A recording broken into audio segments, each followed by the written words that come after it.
Bienvenue à l'école Notre-Dame qui fait partie du groupe scolaire Notre-Dame à Châlons-en-Champagne.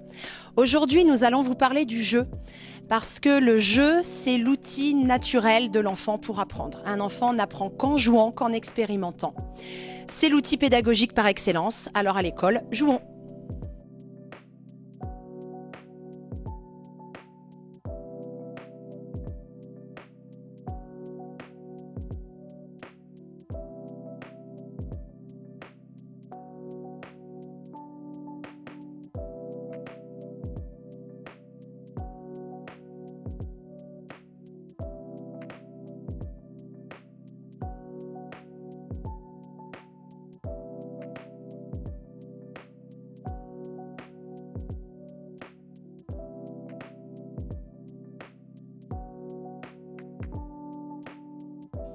Alors, la ludopédagogie dans ma pratique de classe, elle me permet pour des enfants qui sont en difficulté en français, en mathématiques, vraiment dans les apprentissages scolaires, de leur donner des points d'appui. Par la ludopédagogie, ils vont se repérer par rapport aux couleurs, par rapport aux symboles ou par rapport à l'entraide qu'ils ont avec les autres et vont pouvoir évoluer beaucoup plus rapidement. Au contraire, des enfants qui sont très très bons dans les apprentissages scolaires, eux vont trouver des notions de collaboration, de coopération, d'entraide, ils vont apprendre l'empathie. Et bien ça, on la travaille beaucoup plus facilement par la ludopédagogie.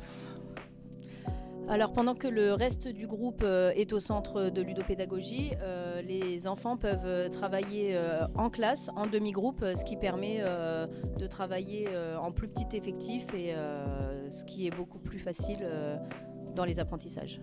Alors, sous les pions, vous avez une bille aimantée, d'accord? Quand on la retourne, elle tient.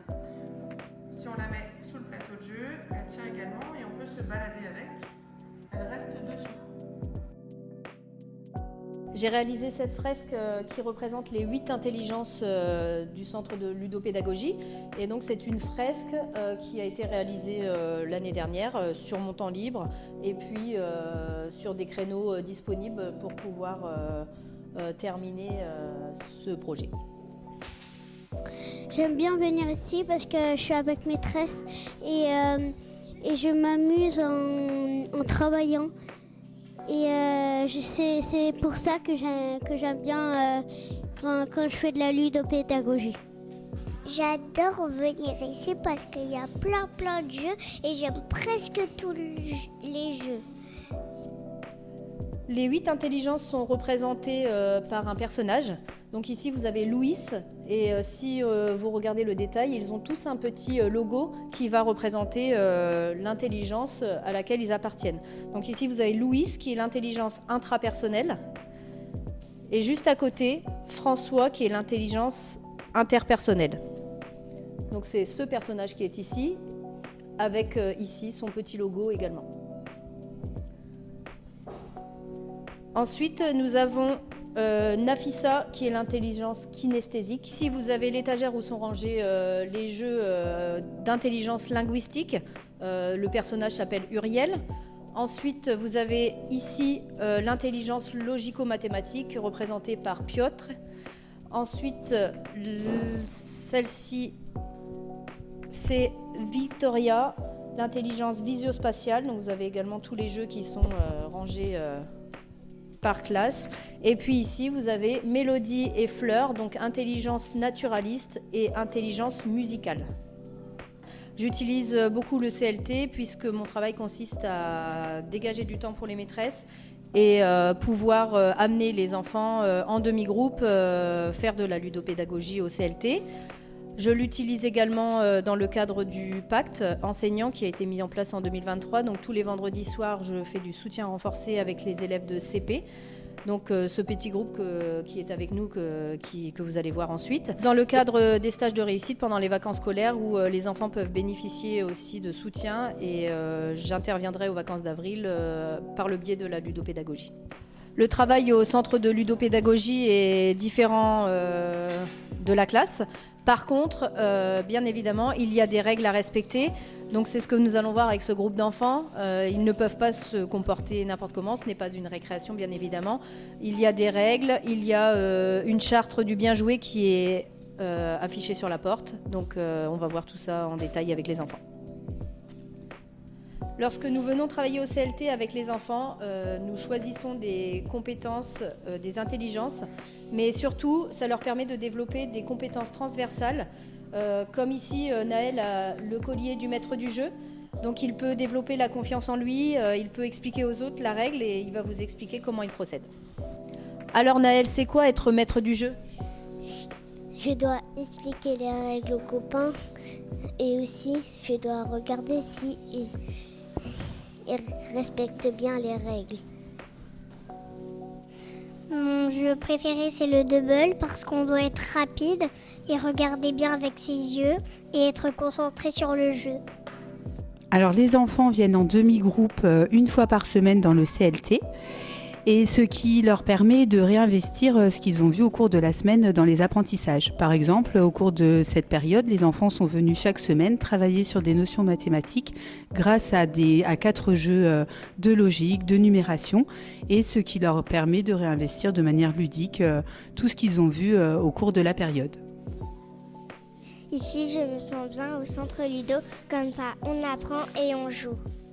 Oui, on obtient une très très grande différence en utilisant la ludopédagogie de façon quotidienne ou hebdomadaire dans nos classes dès le début de l'année parce qu'on arrive à avoir un profil psychologique, enfin un profil d'intelligence de l'enfant assez rapidement. En l'observant pendant qu'il joue avec seul ou avec ses camarades, ce qui nous permet d'aller un petit peu plus vite dans le diagnostic de l'enfant. Et puis ensuite, un diagnostic pas médical, dans le diagnostic de l'enfant. Et puis ensuite, ça nous permet également de remédier lors des séances d'APC par exemple, de remédier autrement que par la réutilisation de fiches très très scolaires où l'enfant va plus s'ouvrir en fait par l'utilisation de la ludopédagogie. Et puis ça nous permet également de différencier en utilisant d'autres canaux. On utilise également la ludopédagogie et ça on le voit parce que souvent on est seul face aux enfants, face à 23, 24 enfants pour leur donner les apprentissages. Et finalement, quand ils sont à plusieurs, ils utilisent leurs propres intelligences entre eux. Et finalement, on va beaucoup plus vite dans les apprentissages puisqu'on n'est plus, je ne suis plus toute seule. Ils sont finalement 23 à collaborer et à progresser ensemble. Quand je viens au CLT, on apprend ma mémoire et j'apprends à me concentrer. J'apprends à me concentrer, à respecter les règles, à jouer, à travailler. Aujourd'hui, on va présenter le CLT et la manière dont j'utilise moi le CLT avec mes élèves. Donc 11 enfants aujourd'hui sont présents, ça a la valeur d'une demi-classe, et donc sont répartis sur plusieurs jeux. Alors ce CLT, c'était à la base, comment est-ce qu'il a été créé? C'est une salle qui était très peu utilisée et l'espace était suffisamment grand pour pouvoir investir les lieux et créer un espace avec des jeux dans lesquels on allait accueillir des jeux ludiques, éducatifs et pédagogiques. 2 mois de travaux ont été nécessaires pour pouvoir donner à cette salle son identité d'aujourd'hui. Alors des bénévoles, l'équipe technique, les enseignantes porteuses du projet, c'est vraiment l'équipe pilote, donc qui a été à l'initiative de toute cette rénovation avec l'accord et forcément de la direction, et puis de l'OGEC et avec l'aide aussi très très forte de l'appel et des appels. Alors, inutile de dire que l'équipe pilote il a consacré un nombre d'heures incalculable. Voilà, pour tout préparer, pour penser le projet, pour investir, parce que ça a été une recherche de très longue haleine pour pouvoir trouver les jeux qui allaient figurer au sein de ce CLT. Alors moi, comment je l'utilise? Je l'utilise une fois par semaine, un vendredi généralement. J'y invite très souvent 1 ou 2 adultes supplémentaires pour pouvoir m'aider à encadrer les groupes de jeux. On y passe en gros 1 heure. Les jeux ont été choisis en amont. Lorsque j'ai préparé ma période d'apprentissage. Et c'est vrai que j'essaye de viser un maximum d'intelligence pour que les enfants puissent progresser et puissent répondre à leurs divers talents et puissent leur permettre de développer justement ces derniers. Cette pédagogie du jeu, c'est vrai que après l'avoir expérimentée de plus en plus souvent, je trouve qu'elle favorise vraiment la coopération, la collaboration, c'est d'ailleurs son but premier, la gestion de l'affect. Et c'est vrai que je l'utilise pour réinvestir des apprentissages, mais également pour évaluer des apprentissages. Et ce, dans un contexte tout à fait innovant et avec des outils qui favorisent au mieux la motivation des enfants. Donc voilà, maintenant je vais laisser la place aux enfants. J'aime ce centre ludopédagogique parce qu'on apprend sans s'en rendre compte. Et ce que j'aime vraiment, c'est que quand on y va le vendredi, on découvre plein de jeux et on fait des jeux différents. Il y a des jeux de français, des jeux de vocabulaire, des jeux de maths, des jeux d'art, tout plein de jeux et ils sont tous très... Ça nous aide dans le travail de la vie. Quand la journée on travaille et qu'on fait une leçon, c'est pas pareil de jouer à des jeux, alors que quand on fait une leçon, on apprend ce qu'on a fait aussi ici des fois en jouant. Et on a une charte à l'entrée pour préserver cet endroit parce que cet endroit, il faut le garder bien. Il est tout neuf, il est tout beau, il est tout calme et ça nous aide à travailler. Toutes les classes y vont et c'est très, très bien.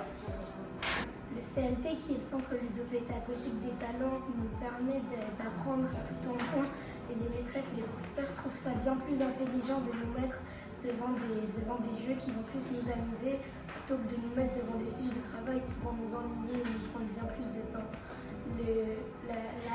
Devant le CLT, il y a une charte qui est écrit dessus que nous devons respecter cet endroit, ranger tout ce que nous dérangeons, faire attention au matériel et surtout ne pas parler trop fort pour ne pas déranger les classes qui travaillent. Toutes les classes y vont et c'est un bon endroit parce qu'on peut y travailler calmement et chaque groupe peut faire des jeux sans s'ennuyer. C'est plus agréable que d'être devant une fiche de travail. Il faut aussi respecter ce matériel parce que ça a coûté assez cher. Donc nous, on est très fiers de l'avoir parce qu'on est les seuls de France à avoir un centre ludopédagogique des talents. Et ça, on en est très fiers. En classe maternelle, le jeu, c'est toute la journée. Toutes les formes de jeux et toutes les modalités. Donc on va vous faire découvrir des jeux collectifs, des jeux individuels, avec l'adulte présent ou pas pour réguler le travail des enfants.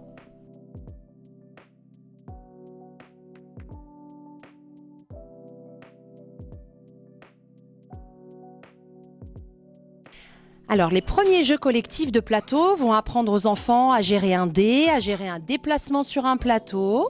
Donc là, on est sur des mécaniques de jeu assez simples de maternelle. Et le plus difficile, en fait, pour l'enfant, c'est surtout accepter sa place. Laisser les copains jouer à leur tour, ne pas tricher, respecter les règles. Ça, c'est encore un petit peu difficile, mais est-ce qu'on y arrive? Oui, on y arrive bien maintenant. Lorsque les enfants ont bien compris la mécanique du jeu, on les laisse jouer tout seuls et il y a un maître du jeu qui a son collier et qui va réguler les relations entre enfants, faire le rappel des règles. Et c'est Mélia aujourd'hui qui est maître du jeu. Tout au long de l'année, en lien avec la progression des apprentissages, Nadia et moi proposons aux enfants des jeux individuels avec des brevets à cocher pour obtenir une petite récompense à la fin de la progression. Donc là, chaque enfant joue pour lui-même et avance à son rythme. Au-delà des apprentissages scolaires, le jeu apprend aux jeunes enfants des compétences émotionnelles lorsque le jeu va leur demander de réguler leur excitation, réguler leur stress dans le jeu du loup ou encore contrôler sa colère ou sa tristesse face à la défaite. Mais le jeu développe aussi des compétences sociales. Il s'agira d'accepter la place des autres joueurs, d'attendre son tour, de coopérer, de collaborer. Le jeu permet à l'élève d'apprendre et à l'enfant de grandir en développant des compétences indispensables à une bonne santé psychique et sociale. Nous avons la chance au Centre ludopédagogique d'avoir à disposition 280 jeux rigoureusement sélectionnés de la petite section au CM2 pour couvrir l'ensemble des apprentissages du programme scolaire Éducation nationale. Et pour apprendre à les utiliser au mieux, nous avons la présence de Mathieu Quesnay cette année sur 2 grands temps de formation. C'est un ludopédagogue, il pratique dans sa classe de CP depuis très longtemps et il nous apporte des outils concrets pour que la ludopédagogie devienne une pratique ancrée dans l'école Notre-Dame.